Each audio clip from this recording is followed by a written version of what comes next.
I use tons of Christmas lights on my tree. So many, I'm afraid I'm gonna blow a fuse. But I use them anyway because I love them. Christmas lights are just one of the Christmas vocabulary phrases that we're going to practice with this video.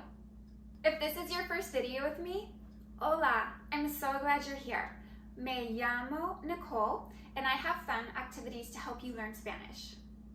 Do you love Christmas lights as much as I do? Hit the thumbs up button. Tengo un árbol de Navidad. No es un árbol real, es un árbol artificial. Este es un árbol real.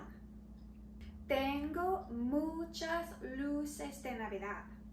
Tengo 1200 de luces de Navidad. Me encantan las luces de Navidad. ¿Tienes muchas luces de Navidad?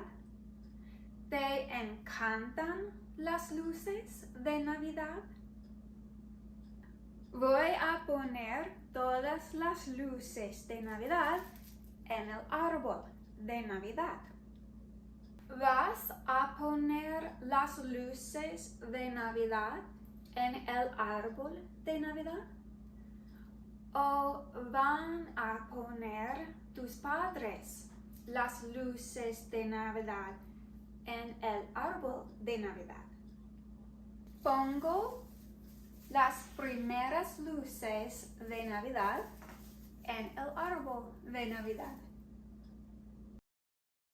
Ahora todas las luces de Navidad están en el árbol de Navidad.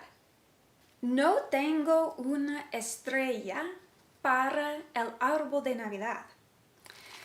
Tengo un ángel.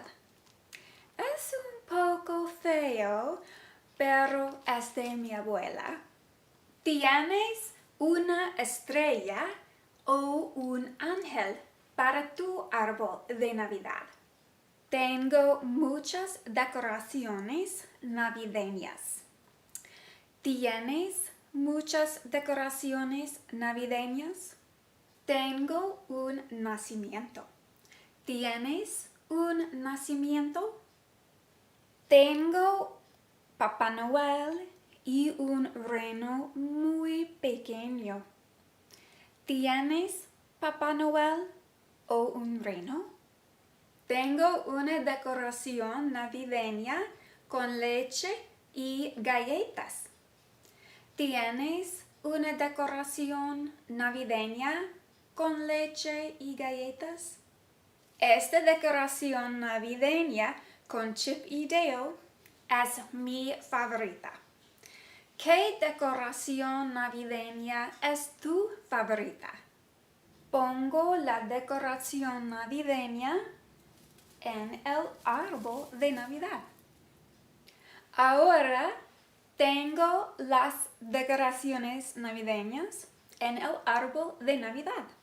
No hay nieve en el árbol de Navidad, pero tengo una decoración navideña que es una copa de nieve. ¿Tienes una copa de nieve? ¿Hay nieve en tu árbol de Navidad? If you want to know how to say more Christmas words in Spanish, make sure to click the link in the description box below, because then we can keep practicing Spanish together. Hasta luego!